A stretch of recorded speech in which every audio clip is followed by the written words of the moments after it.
Assalamualaikum warahmatullahi wabarakatuh. Kembali lagi bersama saya Resti Wulandari. Video kali ini dibuat bertujuan untuk memenuhi tugas UTS atau ujian tengah semester saya dengan mata kuliah teori-teori komunikasi, yang mana mata kuliah ini diampu oleh Bapak Rohendi. Nah, sebelumnya saya akan membacakan dulu soal yang telah diberikan oleh Bapak dosen.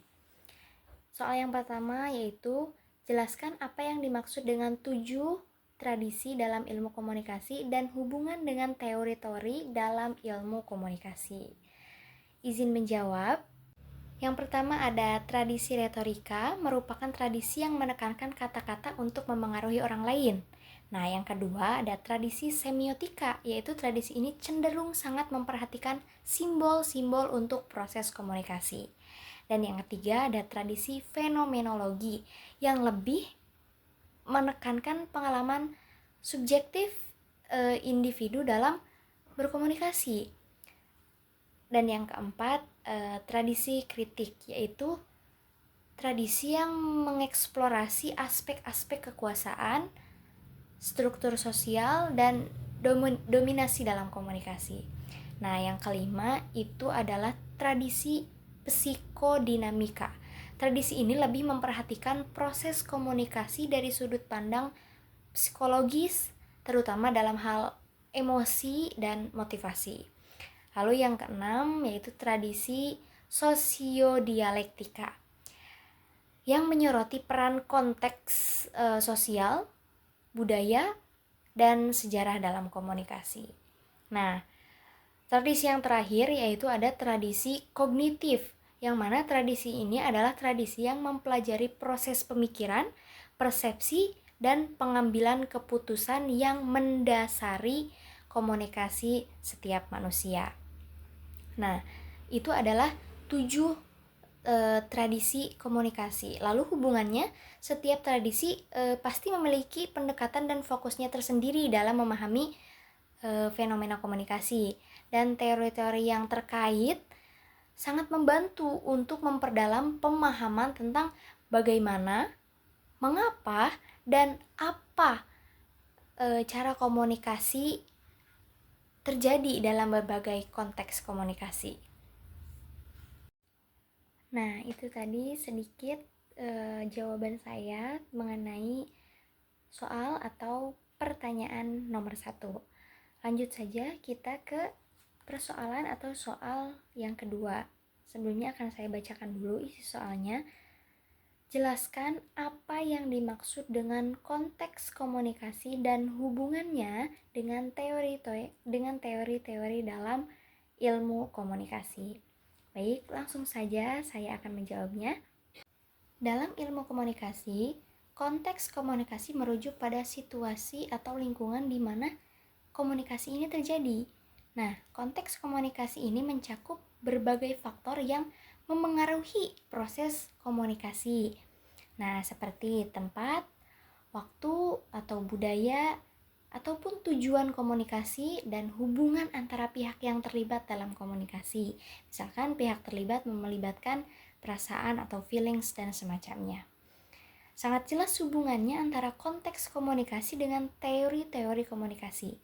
Karena konteks komunikasi ini dapat memahami bagaimana pesan disampaikan maupun diterima dan diinterpretasikan oleh pihak yang terlibat.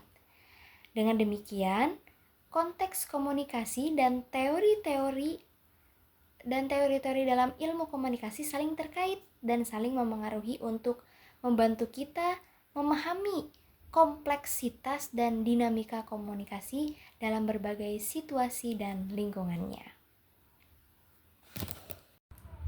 Baik, kita lanjutkan saja ke persoalan terakhir, ke pertanyaan yang terakhir, yaitu jelaskan teori-teori berikut menurut Anda sendiri dan berikan contoh-contoh konkret dalam kehidupan sehari-hari.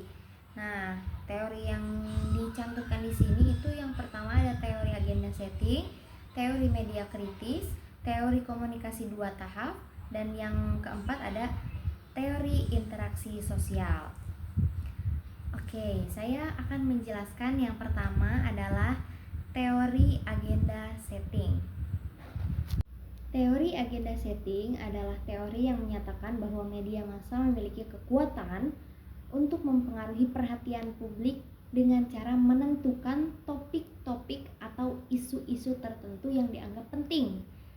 Dengan kata lain, media massa dapat mempengaruhi apa yang dipikirkan oleh masyarakat dengan cara menyoroti dan memberikan perhatian pada topik tertentu. Contohnya seperti misalkan yang memengaruhi tren gaya hidup masyarakat pada zaman sekarang. Tentu ada sebabnya. Kenapa? Karena mungkin masyarakat zaman sekarang itu melihat tren konten-konten di sosial media ataupun di televisi. Lalu selanjutnya ada teori media kritis. Teori ini menyoroti bagaimana media dapat digunakan untuk memperkuat kekuasaan dan dominasi sosial, serta menyelidiki isu-isu seperti bias media, representasi, dan kontrol informasi. Di sini kita akan lebih menggali dan mencari kebenaran berita yang tersaji, seperti berita yang sedang viral itu yaitu kasus Pina. Nah, seperti pembunuhan Pina ini, penetapan tersangka untuk kasus pembunuhan Pina Cirebon, jika menggunakan teori media kritis ini pasti berita tidak akan diterima dengan bulat-bulat seperti itu saja. Pasti akan lebih dikaji dan diselidiki lebih dalam. Nah, lalu ada teori komunikasi 2 tahap yang tentunya memiliki 2 tahap utama. Tahap yang pertama yaitu adalah pemikiran atau encoding, dan yang kedua adalah tahap penyampaian atau decoding. Seperti contohnya misalkan ada tamu ke rumah saya yang ingin bertemu dengan ayah dan ibu. Nah, ayah dan ibu saya sedang tidak ada di rumah, dan si tamu ini menitipkan pesan untuk disampaikan kepada ayah dan ibu saya. Secara tidak langsung, saya adalah perantaranya. Dan yang terakhir adalah teori simbolik. Teori ini berfokus pada bagaimana individu memberikan makna pada simbol-simbol untuk memahami sekitar dan berinteraksi dengan orang lain, seperti misalnya body language, bahasa isyarat, dan lainnya. Seperti contohnya, kita memberikan isyarat seperti ini. Kita tahu artinya bahwa itu adalah tidak boleh berisik, atau misalkan kedipan mata, halis, ataupun senyuman, dan yang lainnya. Baik, mungkin cukup sekian jawaban yang bisa saya sampaikan dari pertanyaan yang telah diberikan. Mudah-mudahan bermanfaat bagi kita semua. Terima kasih atas segala perhatiannya. Wallahul muwaffiq ila aqwamit thoriq. Wassalamualaikum warahmatullahi wabarakatuh.